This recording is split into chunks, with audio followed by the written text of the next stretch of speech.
Diyos, Genesis chapter 37. Genesis chapter 37. May isa pong kwento ng isang babae na namatay pagtapos ng kanyang mahabang pakikipaglaban sa malubhang sakit. Yung babae na namatay ay nakarating sa pintuan o pasukan ng langit. Biglang dumating ang anghel na nagbabantay sa pintuan ng langit at yung babae ay manghang-mangha. Sabi niya, sobrang ganda ng lugar na ito. Walang ganitong lugar doon sa lupa. Pwede ko bang malaman kung paano ako makakapasok dyan sa langit? Sumagot yung anghel, kailangan mong ma-spell ng tama ang salita. I-spell? Sagot ng may pagtataka ng babae. Anong salita ang i-spell? Sumagot yung anghel, love. Love? Love. L-O-V-E. Tama ba yung spelling ng love? Sagot ng babae. So, na-spell niya ng tama. Kaya nakapasok yung babae sa langit. Lumipas ang isang taon, yung anghel na nagbabantay sa pintuan ng langit ay nakiusap doon sa babae na kung pwede ay siya munang magbantay sa pintuan ng langit. At pumayag naman yung babae. Pag-alis ng anghel at yung babae na ang nandoon ay sakto naman ang pagdating ng kanyang mister. Amen? Nagulat yung babae. At kinamusta niya yung kanyang mister o yung kanyang dating mister. Kamusta ka naman? Sabi ng babae. Sumagot yung lalaki. Naging mabuti naman. Simula nung namatay ka. Nag-asawa ulit ako. Yung nurse na nag-asikaso sa'yo, nung ikaw ay nasa ospital, ang napangasawa ko. Iba talaga pag... Ibinenta ko yung bahay na tinirahan natin at bumili ng mas malaking bahay. Na-promote din ako sa trabaho. Gumanda ang buhay at masayang nag-travel kami sa maraming bansa. Kasama yung aking bagong asawa. At nung kami ay nasa isang bakasyon, kami ay nag-skiing sa bundok. Yung parang yung sa bundok, yung skiing yung hindi ako nakalagay ng picture, parang umaagos, meron sa paa nila yung ganyan, parang ganyan. Skiing. Pero sa hindi inaasang pangyayari ay na-aksidente ako. Nadulas at napaguk ang ulo ko na ikinamatay ko. Kaya ako nandito ngayon. Oo nga pala, sabi nung lalaki, paano bang makakapasok dyan sa langit? Sagot ng babae, kailangan mong ma-spell ng tama ang salita. Ma-spell ng tama ang salita? Anong salita? Sabi nung lalaki. Gumiti yung babae, parang umisi. Sabi niya, Czechoslovakia.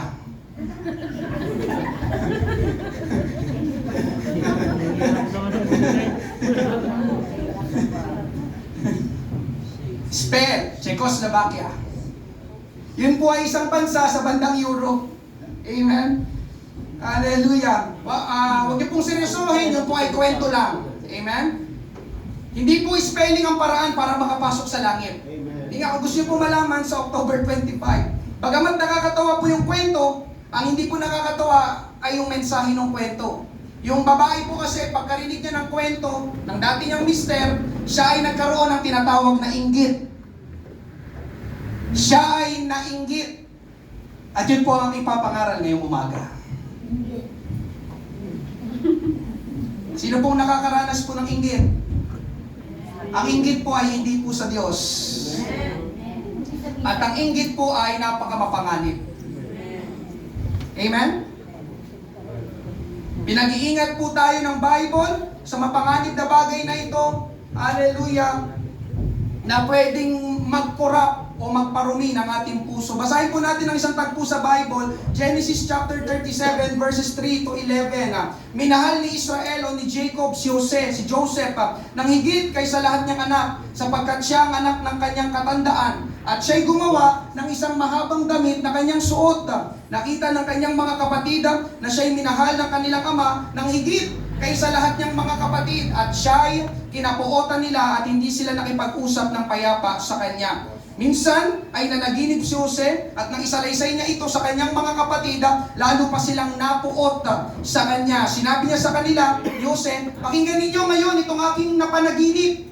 tayo'y nagtatali ng mga bigkis ng trigo sa bukid, nang tumayo ang aking bigkis at tumindig ng matuwid, at ang inyong mga bigkis ay pumalibot at yumuko sa aking bigkis.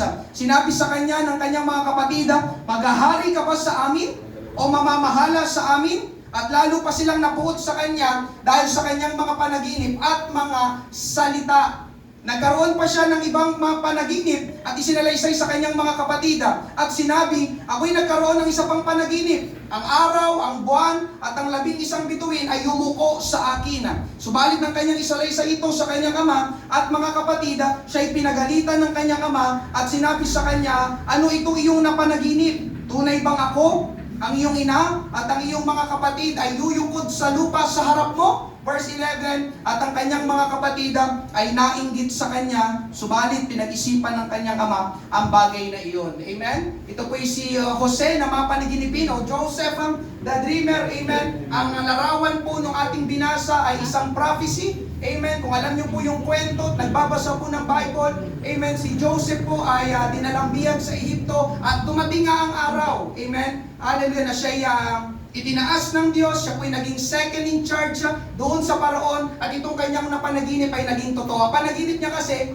yung araw doon ay larawan ng kanyang ama at yung buwan, larawan ng kanyang ina at yung 11 bituin ay larawan ng kanyang mga kapatid. Ang sabi doon ay yumuko sa akin. Amen? At hindi yun ikinatuwa ng kanyang mga kapatid. Amen? Ngayong umaga tayo po muna ay manalangin. Panginoon, marami pong salamat. Sa umagang ito, sa bilang ng mga mananampalataya, tulungan mo po kami sa paksa, sa mensahe na ito, Panginoon, ang pangangaral ng iyong salita, patungkol, O Diyos, sa bagay na ito, Panginoon, na dapat na hindi bumalot, Panginoon, o maghari sa aming puso. Panginoon, tulungan mo pong bawat isa, kung meron man, O Diyos, sa lugar na ito, na nakakaranas nito, Panginoon, ikaw ang magpalaya ngayong umaga. Lalabas kami sa umagang ito, Panginoon, kami pinagtagumpay, pinalaya at pinagpala mo. Ito pong aming panalangin sa pangalan ni Jesus. Lahat ay magsabi na Amen! Palakpakan natin ang ating Panginoon.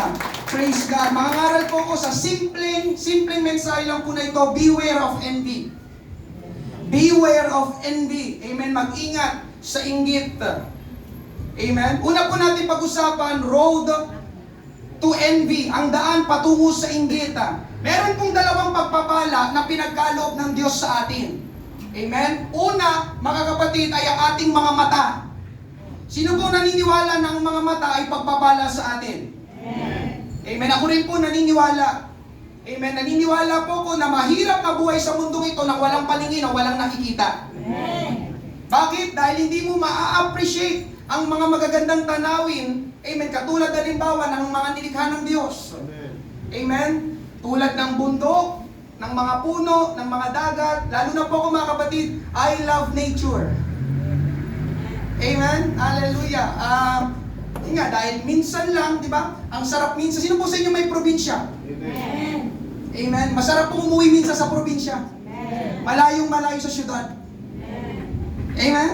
Hallelujah. Ako po mga kapatid, nare-relax ako kapag napupunta kami sa isang probinsya.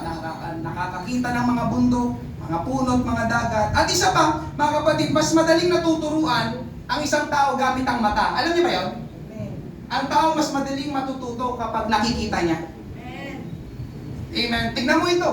Di ba? Tignan mo, halika. Panoorin mo ko kung paano magluto. Di ba? Halika, tignan mo ko kung paano gawin itong bagay ito. Paano magkumpuni. Paano gawin yung mga gawain bahay. Pakinggan. Tignan mo ako. Tama po ba? Kasi ganyan pala. Kasi nakita niya. So, ang mga mata, mga kapatid, ay pagpapala po sa atin. At salamat sa Diyos, dahil ang likhain ng Diyos ang tao, ay merong mga mata. Amen. Amen. Ikalawang pagpapala, mga kapatid, na pinagkaloob ng Diyos sa atin, ay yung connection natin sa ibang tao. Tayo po ay konektado sa ibang tao. At yun po ang kalooban ng Diyos. Yun po ang disenyo ng Diyos. Sa Genesis, sinabi ng Diyos sa inyong personal na pagbabasa na lang, Genesis chapter 2 verse 18, hindi mabuti sa lalaki na nag-iisa. Amen. Amen. Sabi ko, hindi mabuti sa lalaki na nag-iisa. Amen. O hindi mabuti sa tao na nag-iisa. Kaya, pansinin nyo mga kapatid, hindi hinayaan ng Diyos na nag-iisa si Adan. Lumikha pa siya ng isa pang tao, si Eva. Amen po ba? Kaya in church po na ito, ay in-encourage ang pag-aasawa. Dahil sabi ng Diyos, hindi mabuti sa lalaki na nag-iisa o sa tao na nag-iisa. Amen? Pag-aasawa na ikinakasal. Ulitin ko, pag-aasawa na kinakasal. Amen po ba? So ngayong umaga mga kapatid, ang kalooban ng Diyos ay magkaroon tayo ng relationship sa ibang tao. Magkaroon tayo ng interaction sa ibang tao. At magkaroon tayo ng communication sa ibang tao. Alam niyo mga kapatid, naniniwala ko ang hirap mabuhay ng nag-iisa. Yung asin ikaw lang, wala kang malapitan, wala kang makausap, walang pumapansin sa'yo, wala kang kaibigan. Tama ba? Sino dito may kaibigan? Praise God. Amen? Blessing na ikay magkaroon ng kaibigan. Kaya blessing mga kapatid ang relationship sa ibang tao. Subalit, sa kabilang banda, dito na po papasok yung downside. Pagpapala ang ating mga mata, pagpapala ang koneksyon natin sa ibang mga tao, pero nais ko pong malaman ng bawat isa na ang ating mga mata at ang ating koneksyon sa ibang tao ay pwedeng maging daan o ang daan. Amen. Ang daan o ang pasukan para tayo ay mainggit. Amen. Pagpapala ang mata, amen, nakikita ko kayo ngayon. Pagpapala ang koneksyon mo sa ibang tao, pero ito rin ang daan o ang pasukan para ang tao ay mainggit. Sino may mata? Gusto ko makita ang kamay. Gusto ko makita ang mata.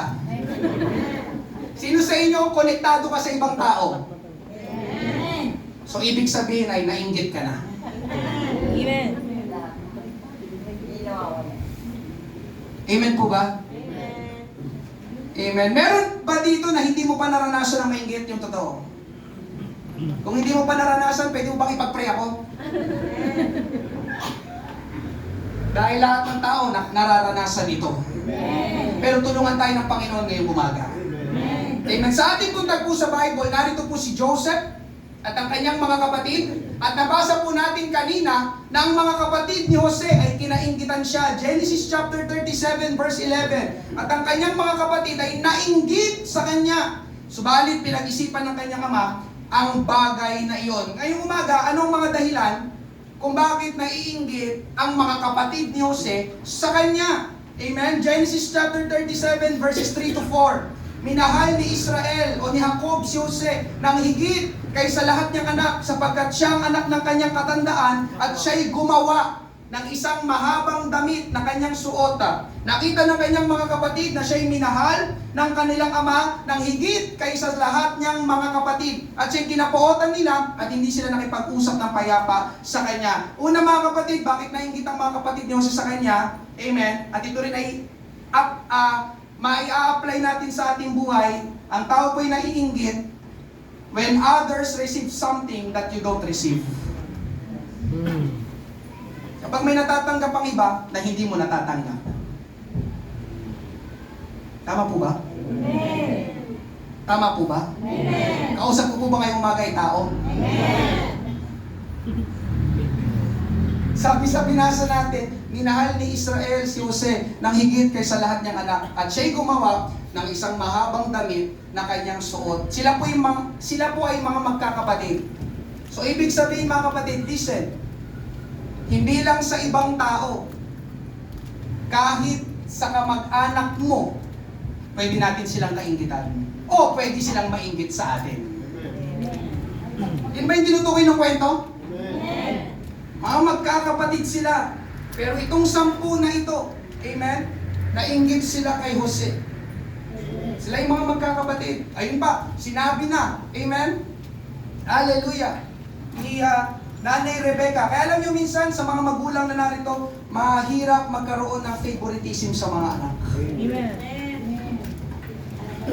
At hindi ito nararanasan ng mga single child lang.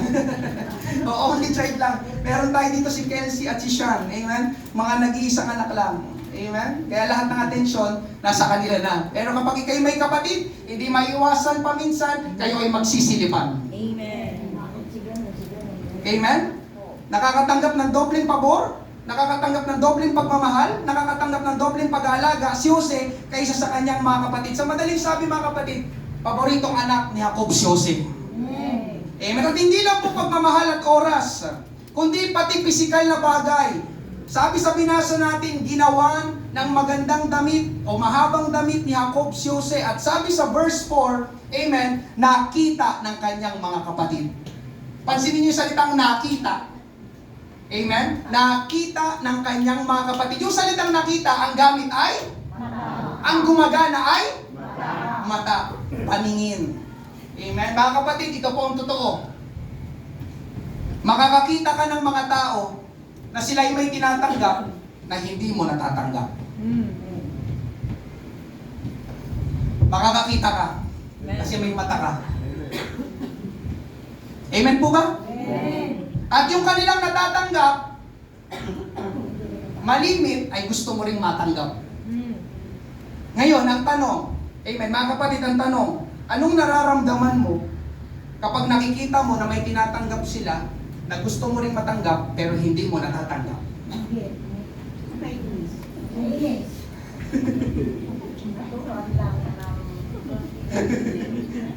Amen? Mga dito, mga real talk nandito, mga real talk.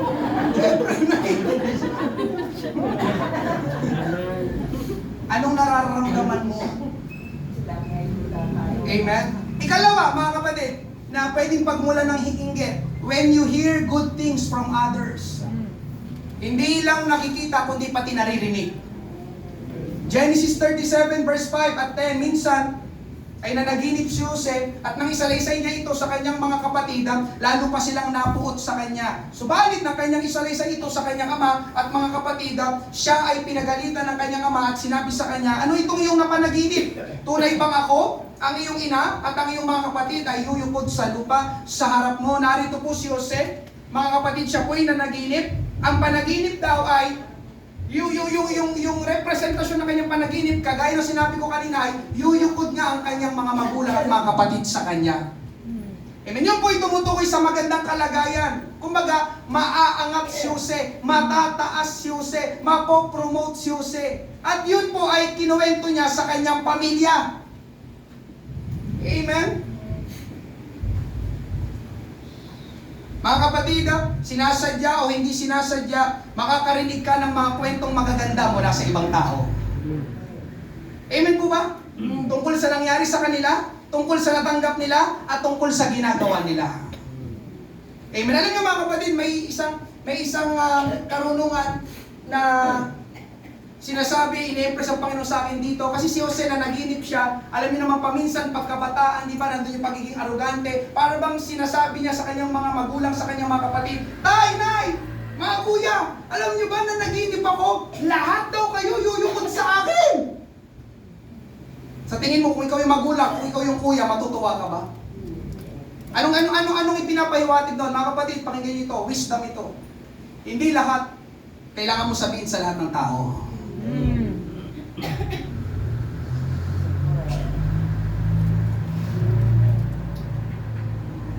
Amen po ba? Kasi paminsan, hindi mo alam yung magiging tugon, magiging impact sa kanila nung ikukwento mo. Katulad dito ni Jose, hindi ko alam kung sinasadya niya talaga ikwento o dahil dala ng kanyang kabataan. Diba? Ang kabataan kasi minsan ay immature. Diba? Lack of experience, minsan hindi ginagamit ito. Diba? Kaya mga kapatid, ngayong umaga, amen, makakarinig tayo ng mga kwentong magaganda mula sa ibang tao. At alam niyo ba, paminsan mga kapatid, merong mga tao na talagang sinasadya nila na magkwento sa'yo na magandang nangyayari sa kanila.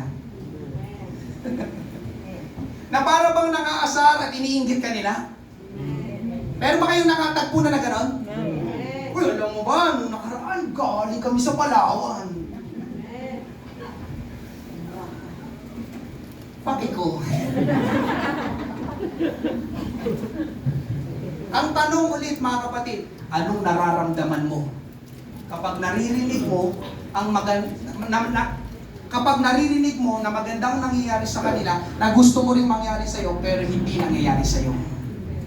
Pastor, bakit mo tinatanong? Amen? Mga kapatid, listen. Pastor, bakit tinatanong mo yung nararamdaman namin kapag may nakikita ko, kapag may naririnig ako na maganda, amen, mula sa ibang tao, na gusto ko rin mangyari sa akin, gusto ko rin matanggap, pero hindi ko natatanggap, hindi nangyayari sa akin.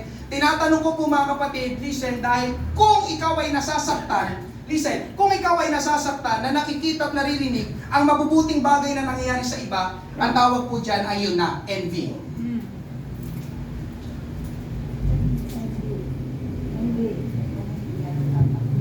And you don't feel good kapag may nakita kang maganda sa iba. Pwede bang pag-flash? Envy is when you feel pain when you see other people being blessed. Andyan pa po ba kayo? Oy, pinagpala. Ano? That's envy. Ba yung saya mo? Tapos may nakita ka sa lugar ninyo, di ba? Amen? Yung kapitbahay nyo, bilang nakabili ng bagong TV, bagong ref, bagong wash. Tapos, that's envy. When you feel pain, when you see others being blessed. Amen po ba? Amen. Amen? Hindi lang nasasaktan, mga kapatid, kundi nasasabi mo. Amen? Di dapat ako yun eh. Dapat ako rin. Alam niyo mga kapatid, yun ay inggit. Amen? Sino dito ang nasaktan ka na wala ang pangalan mo sa listahan ng makakatanggap ng ayuda? Pero yung pangalan ng kapitbahay mo na kinaiinisan mo ay nandoon. Kung nasasaktan ka, listen, kung nasasaktan ka, yan ay inggit.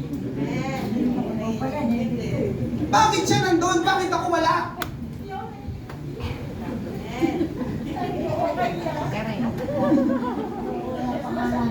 Sino dito nagdudugo ng puso? Stop tama na.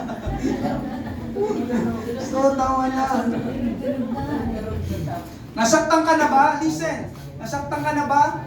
Na hindi ikaw na-promote sa trabaho na sa tingin mo ikaw dapat? Amen. Yun ay inggit.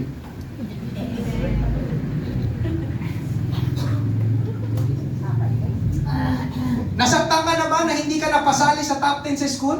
Na sa tingin mo ay dapat kasali ka? Yun ay inggit. Ano ulit ang envy? Envy is when you feel pain. Bakit siya? Bakit hindi ako? Amen po ba? At ito pong problema sa inggit. Amen? Buti sana ay kung nararamdaman mo lang. Pero alam niyo ba mga kapatid, ang inggit ay malakas na pakiramdam. Anong ibig sabihin mo, Pastor? Ang inggit ay pwedeng mapunta sa gawa. Hindi lang basta nag-i-emote ka lang. Kapag hindi mo na-control ang damdamin na yan, yan ay pwedeng may kahinatnan na hindi mabuti. Amen. Mga kapatid, pakinggan mo ito. Ang taong naiinggit, listen ha, ang taong naiinggit hindi lang tumatahimik. Kundi siya ay merong gagawin at sasabihin. Amen po ba? Ngayon, ikalawang punto, pag-usapan natin, beware of envy. Mag-ingat sa inggit. Bakit po tayo pinag-iingat? Dahil mapanganib po ang inggit. Balikan natin ang mga kapatid ni Jose. Nainggit ang mga kapatid ni Jose sa kanya. At anong sunod na nangyari? Genesis 37 verses 4 to 5, nakita ng kanyang mga kapatid na siya'y minahal ng kanilang ama ng higit kaysa lahat niyang mga kapatid. At siya'y kinabuotan nila at hindi sila nakipag-usap ng payapa sa kanya. Minsan ay nanaginip si Jose at naisalaysay niya ito sa kanyang mga kapatid. Lalo pa silang napuot sa kanya. Nang mainggit ang mga kapatid ni Jose sa kanya, anong nangyari? Nagalit ang mga kapatid ni Jose sa kanya. So ang kasunod na inggit ay Galit. tama ba? Amen. Tama ba? Amen. Tama ba? Amen. Sunod ng inggit, galit. Hindi sila naging masaya para kay Jose. Mga kapatid, ito ang unang problema ng inggit. Envy ruins happiness. Amen? Sinisira ng inggit ang kasiyahan. Amen? Mga kapatid, isulat mo ito. Isulat mo ito. Isulat mo ito, mahalaga ito. Walang naiinggit na masaya. Am I true? Tama? O mali? Walang naiinggit na masaya. Envy will ruin your happiness. Amen? Sabi nga ni Billy Graham, isang sikat na evangelist sa Amerika, ginamit ito ng Diyos sa makapangyarihang kapamaraanan, baka familiar sa inyo, sa siyang talagang Christian evangelist, napakaraming tao ang dinala niya sa ating Panginoong Hesus. Ang sabi niya, I defy you to show me an envious man who is a happy man. Sabi dito ni Billy Graham, hinahamon ko kayo na ipakita niyo sa akin ng isang taong mainggitin na siya ay masayang tao. Alam niyo kung bakit hinahamon ni Billy Graham? Kung sino man yung kausap niya dito? Alam niyo kung bakit niya hinahamon? Na ipakita daw sa kanyang tao mainggitin na masayang tao? Alam niyo kung bakit? Kasi wala namang ganon! Walang taong naiinggit na masaya. Amin po ba? Amen? Hallelujah! Alam niyo mga kapatid, kung bakit nangyayari ito, amen, nasabi ito ni Billy Graham, mahihirapan tayo makakita ng taong mainggitin na masayahin dahil sa tingin at pakiramdam ng tao na yun na naiinggit, lahat ng meron siya ay hindi pa sapat. Not enough. This is not enough. Amen? Hindi pa sapat. Kaya ang mangyayari mga kapatid, lagi siyang maghahangad ng mga bagay-bagay na wala siya kahit na mabuti na yung meron siya. Gusto ko nun, gusto ko rin yan, gusto ko nun, gusto ko yan, gusto ko nito. Kaya alam niyo mga kapatid, listen, ang kakabit ng inggit, lack of contentment and comparison. Kapag ikaw'y naiinggit, magsisimula kang magkumpara, believe me. Kapag nagsimula ka ng mainggit, you will compare yourself to other people. Amen? Katulad ng picture na to. Amen? You always want what you don't have. I want it. Siya naman, gusto ko rito, I want it. Siya naman, gusto niya to, I want it. Pansin niyo ba yung itsura ng mukha nila? Masaya ba sila? I want it. Kita niyo? Ang lungkot nila. Naiinggit sila. Buti pa siya nakabike. Yung nakabike, buti pa siya nakasasakyan. Yung nakasakyan, buti pa siya nakabarko. Anong gagawin ko sa barko? Di ba? Hindi naman ako titira sa dagat. Amen? Pansinin nyo, ang taong naiinggit, it will ruin your happiness. I want it, I want that, I want those.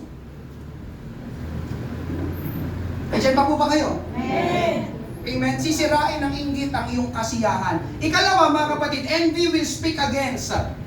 Hindi sila nakipag-usap ng payapa sa kanya. Sabi sa NIV sa English, when his brothers saw that their father loved him more than any of them, they hated him and could not speak a kind word to him. Alam niyo mga kapatid, kapag ikaw ay may kinaiinggitan, listen, kapag ikaw ay may kinaiinggitan, hindi ka magsasalita ng maganda doon sa taong kinaiinggitan mo. Can you please say amen? Amen.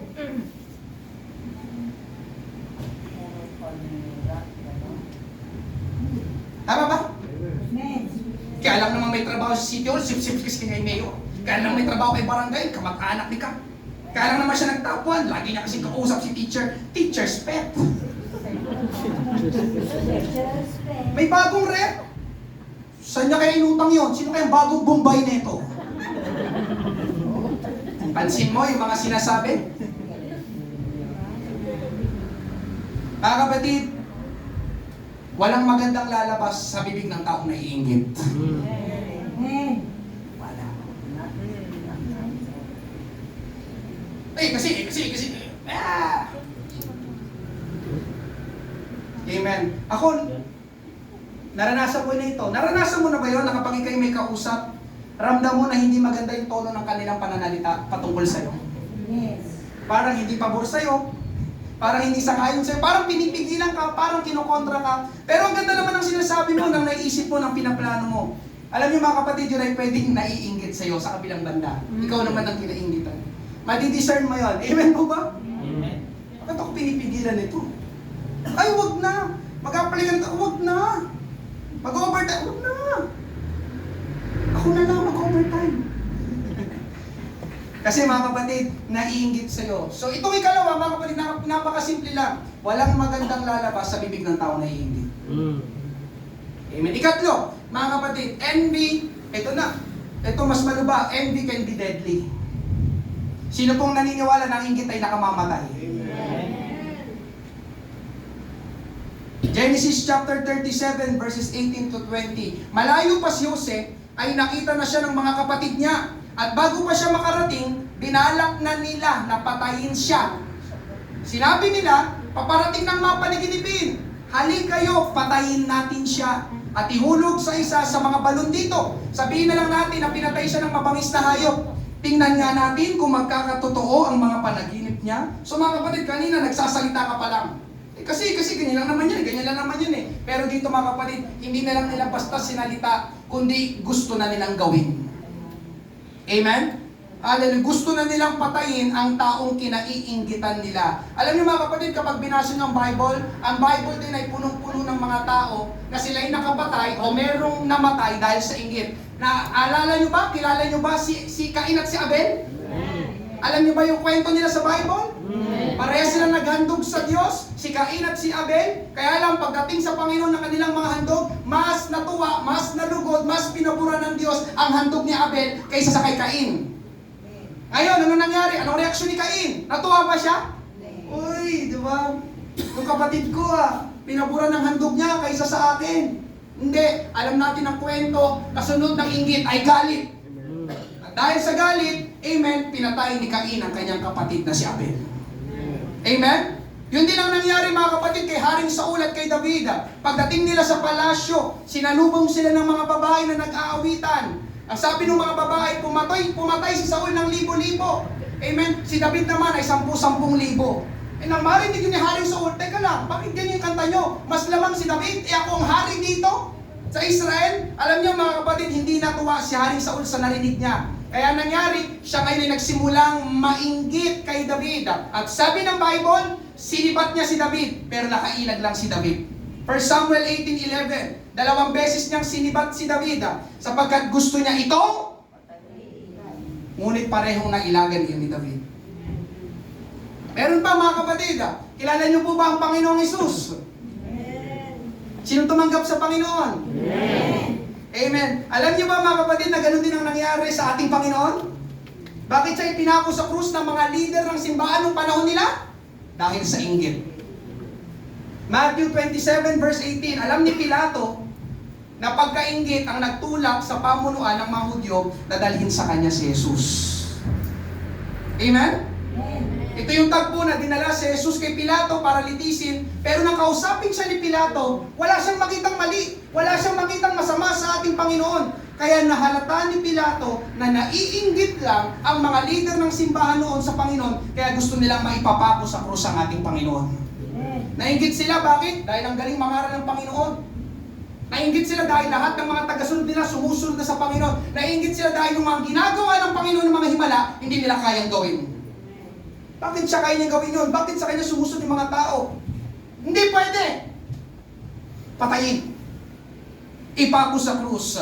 Amen? Kaya ngayong umaga, mga kapatid, ang Bible ay nagsasabi na ang inggit ay nakamamatay. Amen. Hindi man literal na pagpatay, pero mga kapatid, gagawa ng aksyon. Ang taong naiinggit na masira ang buhay, masira ang pamilya, masira ang trabaho, ang karir, ang pag-aaral ng taong kinaiinggitan niya. Hindi man literal na pagpatay, pero gagawa ng aksyon para bumaba ka dyan sa mataas na kalagayan mo. Amen po ba? Amen. Bakit niya gagawin yon? Balikan lang natin yung una. Dahil hindi siya masaya na pinagpapala ang iba. Dahil nagagalit ang taong naiinggit. At dahil nagagalit, hindi gagawa ng mabuti ang taong naiinggit sa kinaiinggitan niya. Kanina sa introduction, naalala niyo pa bang introduction? Para daw makapasok sa langit ay kailangan may spelling ng tama yung salita, yung na-illustration lang mga kapatid. Hindi naman yun talaga yung totoo na nakasulat sa Bible. Anong ginawa ng babae? Amen? Pinahirapan niya yung kanyang mister sa spelling. Sige, spell mo. Czechoslovakia. Sino nakakalam ng spelling na yon? Bukod kay Clyde. Lugi tayo eh. May honor student dito, lugi tayo. Sino ano? Pag hindi nyo spelling yun, hindi kayo pupunta sa langit. Wala na. Amen. Alam niyo bakit niya pinahirapan yung kanyang mister? Dahil naiinggit yung babae. Nung buhay pa ako, hindi mo ginawa sa akin yan. Hindi tayo nagbakasyon, di ba? At so on so forth. Hindi mo ko tinreat. Tapos ngayon, ikaw kwento mo sa akin yan. Sige, spell! Czechoslovakia. Ayaw niyang makapasok lang yung kanyang mister sa langit. Amen po ba? At ikaapat mga kapatid, envy, destroy the one who feels the envy. Alam niyo mga kapatid, ito yung mas mapanganib. Akala ng taong naiinggit ay kapag nagawa niya ng masama, ang taong kinainggitan niya ay nakalamang na siya. Pero alam niyo ba mga kapatid, na pwedeng mangyari na yung taong naiinggit ang siyang mas lalong masaktan, mahirapan at mapahamak. Amen? Ang taong naiinggit, siya talaga ang mas napipinsala. Merong kwento, noong 1994, hindi ko alam kung paano bigkasin yung kanyang pangalan, si Solange, pero pag in-spelling sa Pilipino, parang pag binasa Solange. Solange Magnano, siya po ay nanalo ng Miss Argentina. Ito po ay sa bandang Europe, Argentina, Miss Argentina. Napakaganda ng babae ito. Amen? Kaya nga siya kinoronahan bilang Miss Argentina. Kaya lang, lumilipas ang panahon. Amen? Medyo nagkakaedad si Solange Magnano. So, nangyari, anong nanalo siya? Amen? Nakatanggap siya ng maraming mga pagmamodel at pag-advertisement. Amen? Kaya lang, lumilipas ang panahon. At habang lumilipas ang panahon, medyo nagkakaedad si Solange Magnano. Amen? At dahil nagkakaedad siya, itong mga nasa model industry ay humanap ng mas batang mga babae. At hindi yun, ikinatuwa. Amen? Hindi natuwa si Solange Magnano. Anong ginawa niya? Siya ay dumaan sa tinatawag na plastic surgery. At alam niyo, nakakalungkot mga kapatid, hindi naging maganda yung resulta ng plastic surgery na kanyang ikinamatay. Sa edad na 38 years old, may asawa, may kambal na anak, amen, hallelujah, pero namatay. Bakit siya namatay? Nagsimula muna sa inggit. Bakit sila na kinukuha nyo? Bakit hindi na ako? Ako ang Miss Argentina. Pero alam niyo mga kapatid, habang binabasa ko yun, wala na siyang kailangang patunayan. Amen po ba? Amen. Pero mo, dahil nainggit, hindi pwede. Hindi ako papatalo. Mas bata ka? Amen? Kaya kong maging bata. Nga, nagparetoke. Diba, ang mga retoke may mga turok. Hindi kinaya ng kanyang katawan. Amen po ba? Amen. Kaya sa mga nagbabalak po dito, magparetoke. Amen. Okay na yan. Tatak. Tingin sa akin. Okay na yan. Hindi naman itsura ang batayan papasok sa langit. Amen. Meron pang isa mga kapatid. Amen. Ito'y kwento lang.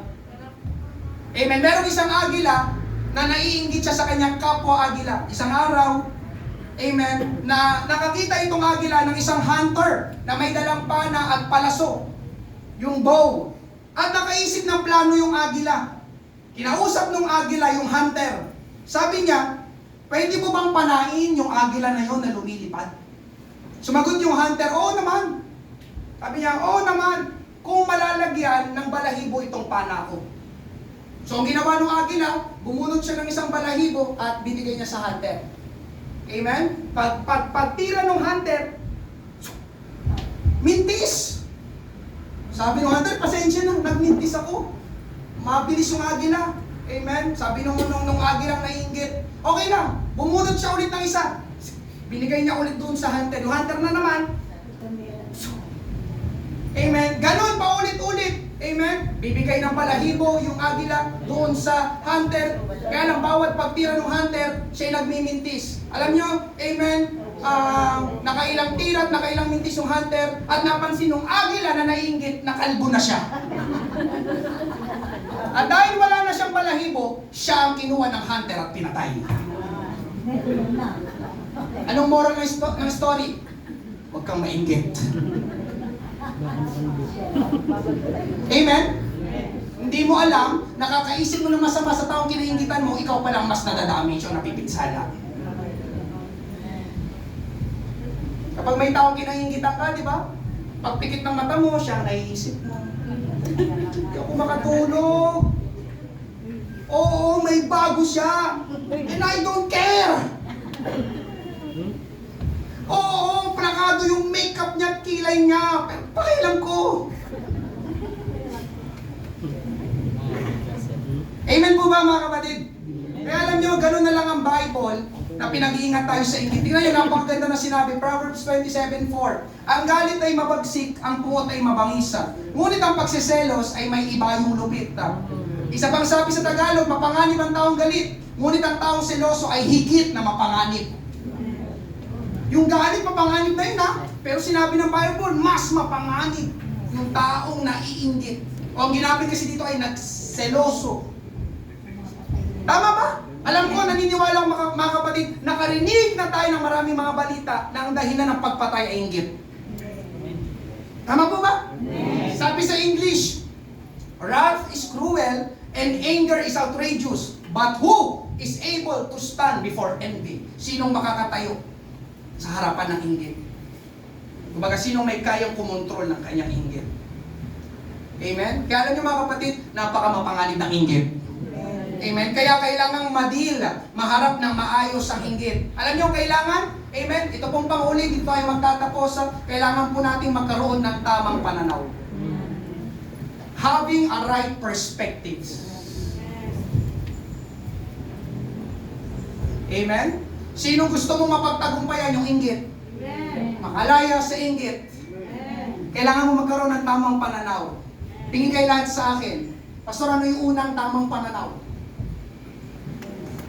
Tingin kayo sa akin. Ang unang tamang pananaw na dapat meron ka ay, lalabas ka sa lugar na ito, dapat dala-dala mo ito. Life is unfair.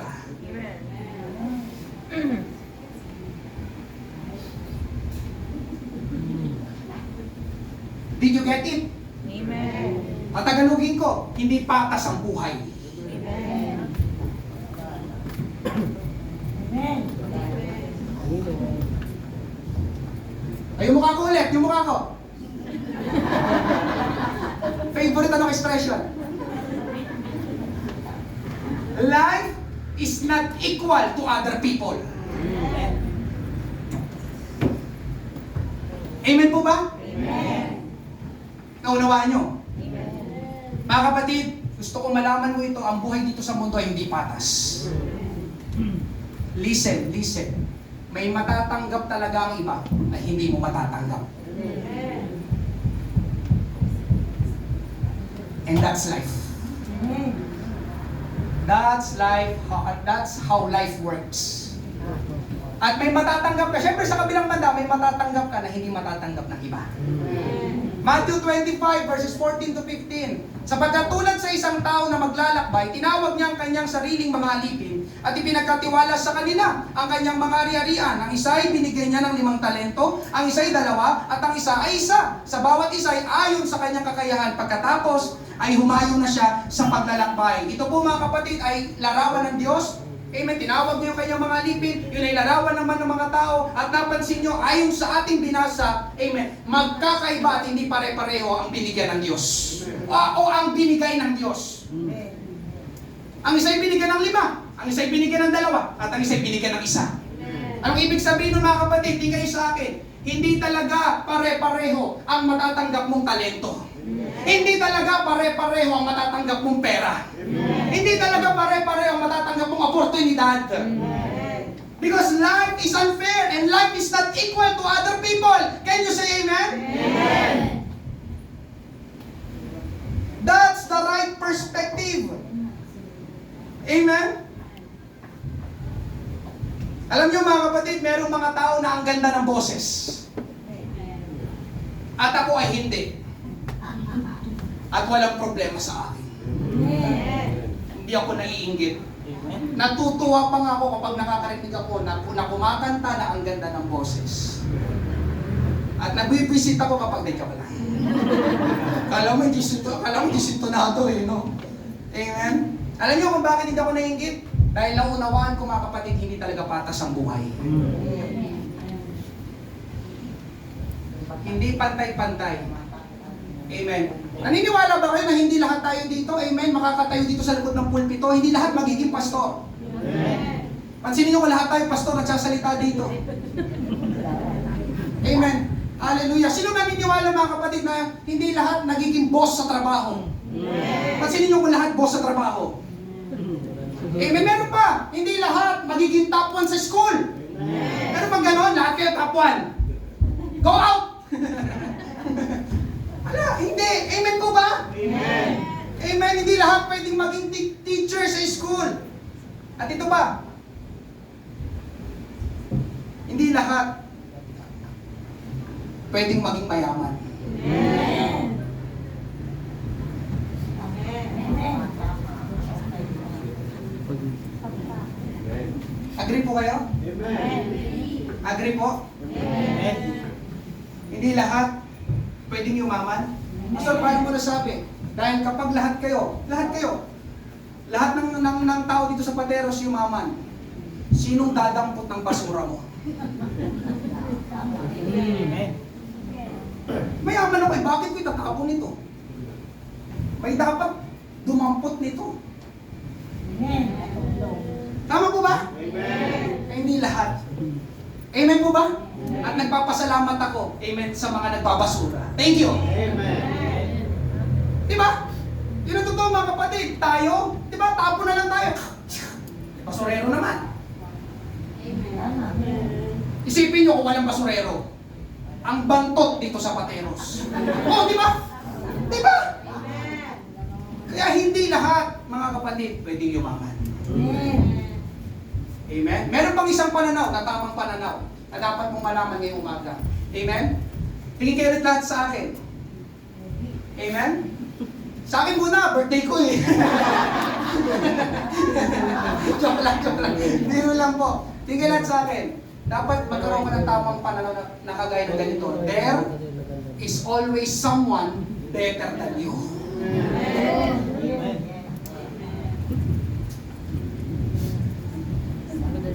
There is always someone better than you. Mga kapatid, sa Tagalog, tatagalogin ko. Merong palaging tao na mas magaling kaysa sa'yo. Merong tao na mas gwapo kaysa sa'yo. At ako yun.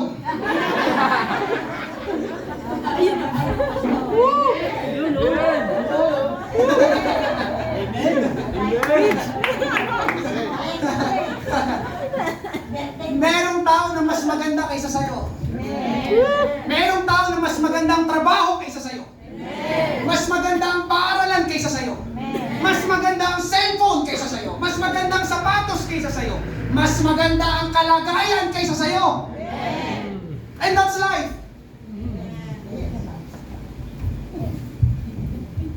Amen? Merong mas magaling na pastor kaysa sa akin. At tanggap ko yun.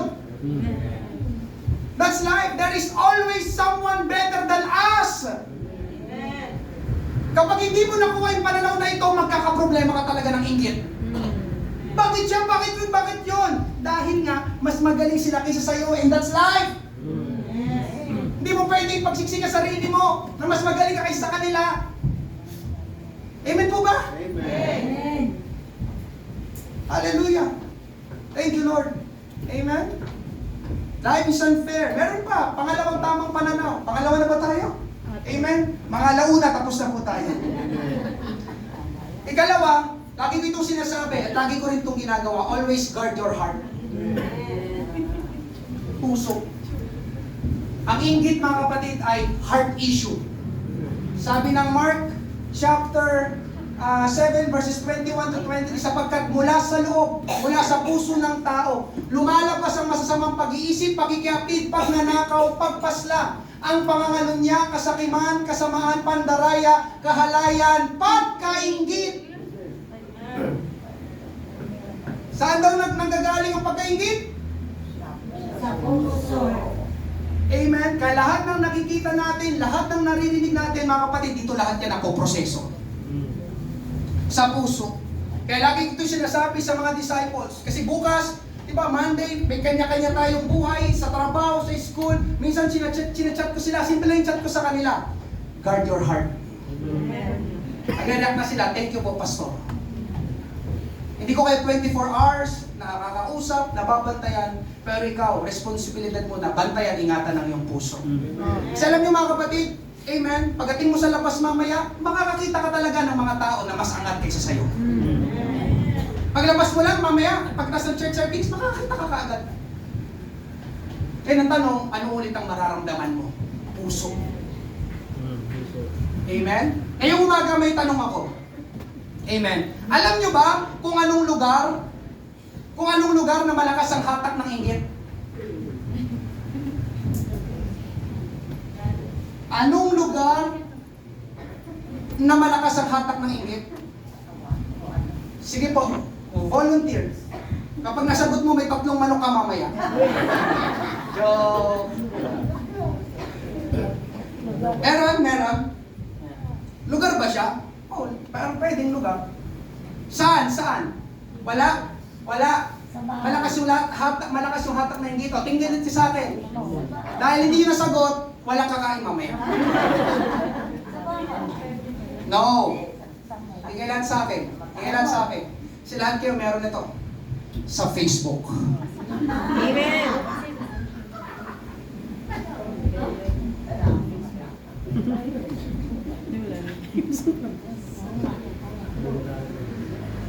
Tama? Oh, come on. Amen po ba? Gusto mo mabantay ng puso mo? Bawas-bawasan mo pag Facebook mo. Totoo. Sabi ko ito, totoo. Kaya nga di ba? Mata ginagamit, browse ka ng browse. Aminin man natin o hindi mga kapatid, wag po tayo maglokohan. Naniniwala ako na hindi lahat na nakikita mo sa Facebook ay nasisiyahan ka.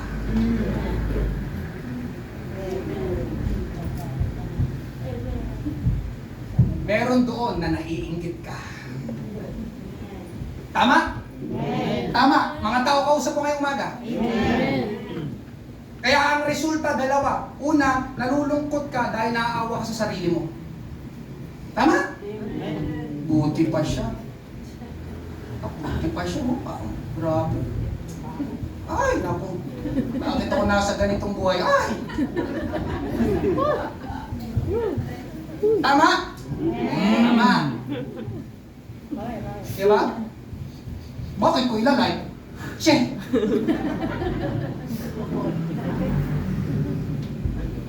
Yes, Facebook, ang pinakamalakas na hatak ng inggit. Ikalawa, amen, nalulungkot ka. Ikalawa, syempre, may mga tao na hindi magpapatalo, makikipagpaligsahan pa yan. Kumain ka sa Jollibee, pwes kakain ako sa McDo. Ang order naman yung Sunday sa McDo. Pause. Ano? Tama? Gusto mong bantay ng puso mo, ingatan mo pag Facebook mo. Bawas-bawasan mo. May Facebook po ako. Pero 5 lang ang friends ko. Hindi ako nagko-confirm. Kasi iniingatan ko puso ko. I'm just a human like you. Walang stress. Amen? Hallelujah. Mga kapatid, panghuli, keep your focus to God. Keep your focus to God. Keep your focus to God. Alam nyo kaya naiinggit ang tao? Dahil masyado silang nakafocus sa ibang tao o sa natatanggap ng ibang tao. Ang tamang gawin ay mag-focus tayo sa Panginoon. Kilalanin natin ang lubusan ng Panginoon. Alam niyo mga kapatid, bakit ganon? Dahil kapag kilala mo ang Panginoon, hindi ka maiinggit.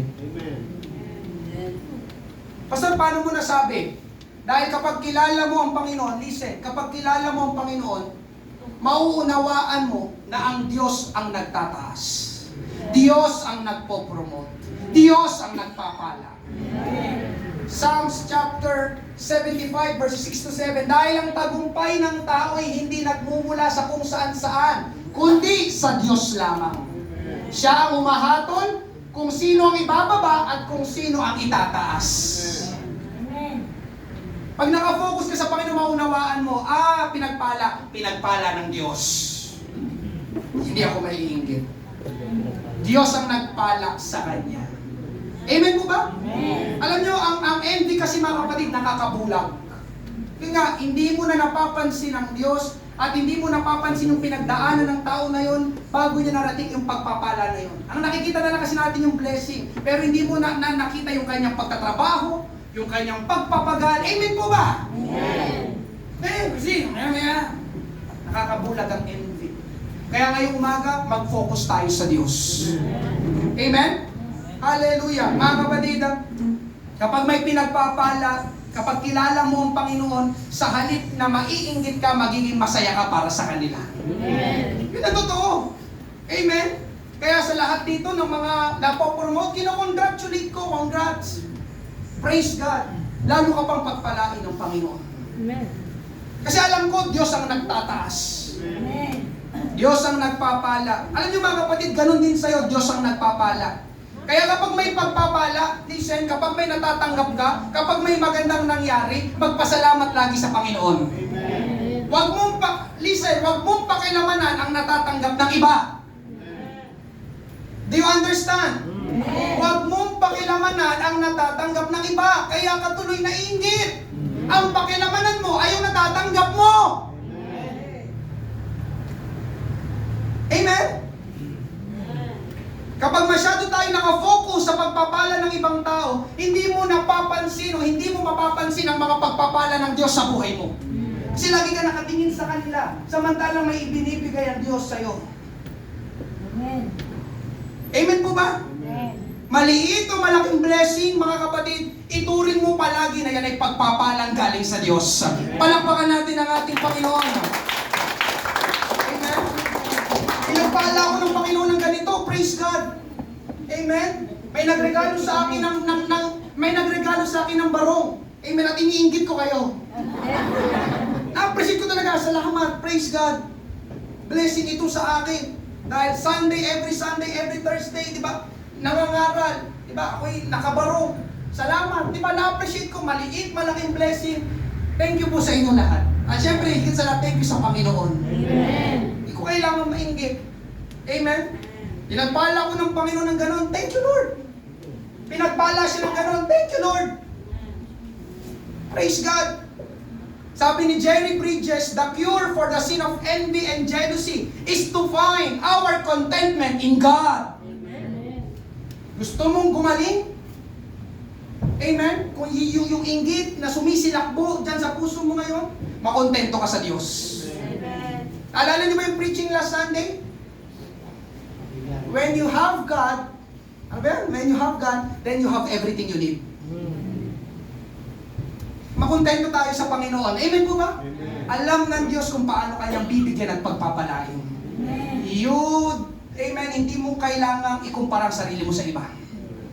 Amen? Hallelujah. At pagtatapos, last verse na ito, Romans chapter 12 verses 14 to 16, idalangin ninyo sa Diyos na pagpalain ang mga tao umuusig sa inyo. Kaya mo ba yun? Lord, bless him. Bless her. Pagpalain nyo sila sa halip na sumpain. Amen. Hindi daw kainggitan, pagpalain pa daw sila. Makigalak kayo sa mga nagagalak. Yun na nga, di ba may natanggap sila? Makigalak ka, uy, praise God! Congrats, na-promote ka? Kasali ka sa top 10? Nagkaroon ka na ng trabaho? Nagkaroon ka na pa rin ng asawa, praise God! Amen po ba? Amen. Nakikisaya ka. Ganun yung mga kapatid, kapag nag-focus ka sa Panginoon, kontento ka sa Panginoon, magagawa mo ito. At makiramay kayo sa mga naghihinagpis. Mamuhay kayo ng mapayapa sa isa't isa. Huwag kayong magmataas. Sa halip ay makipagkaibigan kayo sa mga taong mababa ang kalagayan. Huwag kayong magmarunong. Amen. Amen po ba? Amen. Kaya ngayong umaga, lalabas tayo dito, nagtiwala ko. Pinalayo tayo ng Panginoon sa usapin na ito ng inggit. Yes, pwede possible, pero alam mo na kung paano ko kontrahin. No. Life is unfair. Okay lang, ganun talaga pinagpala siya. May oras din ng Diyos na pagpapalain niya naman ako. Amen. Amen po ba?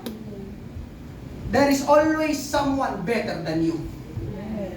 There is always someone better than me. At tanggap ko yun. No problem. Amen? Ngayong umaga, hallelujah, beware of envy. Panganib ang inggit. Palakpakan, purihin natin ang Panginoon. Sa umaga nito, ay magsiwong lahat. Amen. Ako po muna yung mangungusap kung meron pang first time sa umagang ito. Amen. Hindi ka pa born again. Hindi hindi mo pa tinatanggap si Jesus sa iyong buhay, ito ang tamang pagkakataon. Kami ay nagpapaaniyaya. Kailangan mo, amen, ang Panginoong Jesus sa iyong buhay sapagkat siya ang daan at ang katotohanan at ang buhay. Walang makaparoroon sa Ama kundi sa pamamagitan lang ng ating Panginoong Jesus. Meron po ba? Pwede ko bang makita ang iyong kamay? Amen. Kung wala po, hallelujah, maraming salamat po sa pagdalo ng bawat isa. Bawat isa pala ay mga kapatid ko sa Panginoon. Hindi ko alam kung saan bahagi ng pangangaral nangusap ang Panginoon sa iyo. Pero kailangan na maghilom ang puso na yan na nasasaktan dahil sa inggit. Isuko mo sa Panginoon. Kausapin mo ang Panginoon. Palayain, pagalingin ka niya sa oras na ito. Nalalabas ka sa lugar na ito, meron ka ng tamang pananaw sa buhay. Pananaw na galing sa Panginoon. Pananaw na galing sa salita ng Diyos. Binubuksan po natin ang ating altar habang inaawit natin. Amen. Kay buti-buti mo, Panginoon. Amen. Pwede mo kausapin ang Panginoon. Kung meron kang nais, isuko. Hingi ng tawad sa ating Panginoon. Amen. Hallelujah. Thank you, Lord. Maraming pong salamat. Kay buti-buti, dyan sa iyong kinalalagyan, pwede kang manalangin sa ating Panginoon. Tulungan ka palagi ng Panginoon. Bantayan ang iyong mga mata. Dahil palagi kang merong makikita na better, na mas kaysa sa'yo. Hallelujah. Pero hindi mo kailangan mainggit, kapatid ko sa Panginoon. Meron kang Panginoong Jesus. And Jesus is more than enough. Hallelujah. Glorify your name. Maraming pong salamat. Thank you, Lord. Salamat sa umaga nito.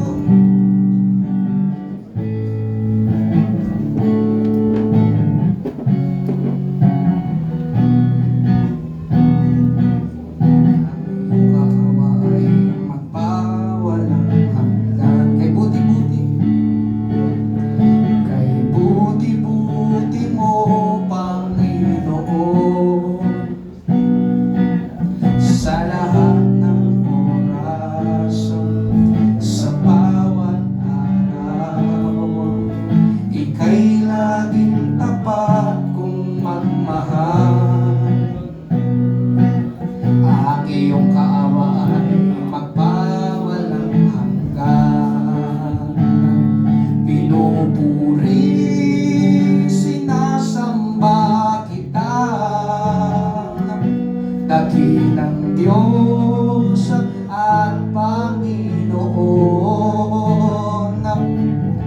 Tunay nga ika'y walang katulad.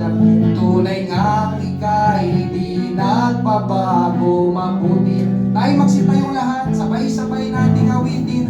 Kay buti-buti. Kay buti-buti mo, Panginoon.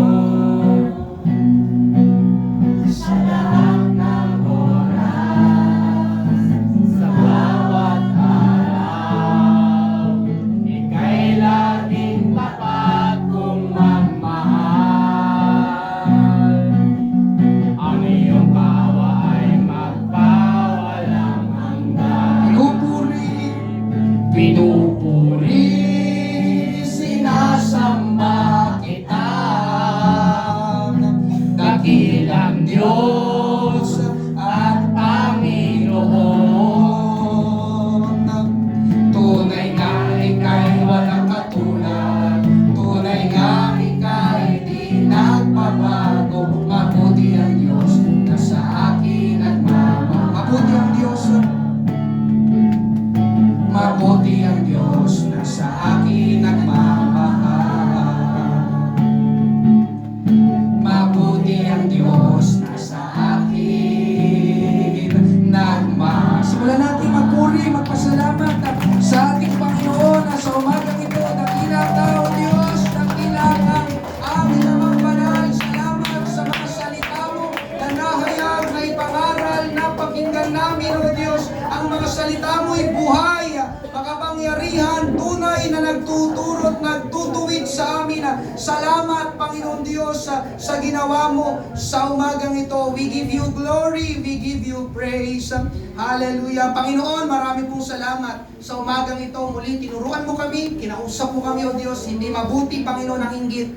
Ang hinggit ay hindi sa'yo, hindi mo kalooban, Panginoon. Tulungan mo kami na palagi naming mabantayan, ingatan ang aming puso, Panginoon Diyos. Narito, Panginoon, ang issue, Panginoon Diyos, ng anumang mga bagay na aming mga nakikita at naririnig, Panginoon Diyos. Lord, patuloy mong linisin ang aming puso ng iyong banal na dugo, Panginoon. Tulungan mo ang aking mga kapatid na ito sa bawat araw na kanilang kinakarap, sa kanilang mga nakikita at mga naririnig, Panginoon Diyos. Kanilang maunawaan, Panginoon, at kanilang makilala na hindi nila kailangang ikumpara ang kanilang sarili sa iba.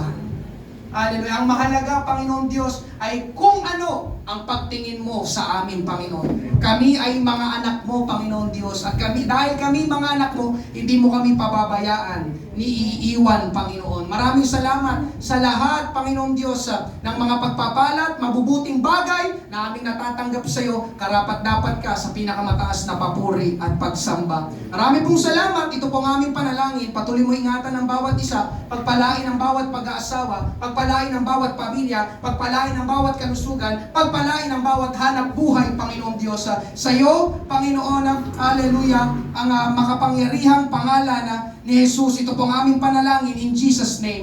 Amen! Praise God! Thank you, Lord. Tayo po ay makakaupo na po. Amen. Hallelujah. Pag-pray po natin si Sister Marian at si Sister Luisa. Sila po ang may birthday po ng October. Amen. Hallelujah.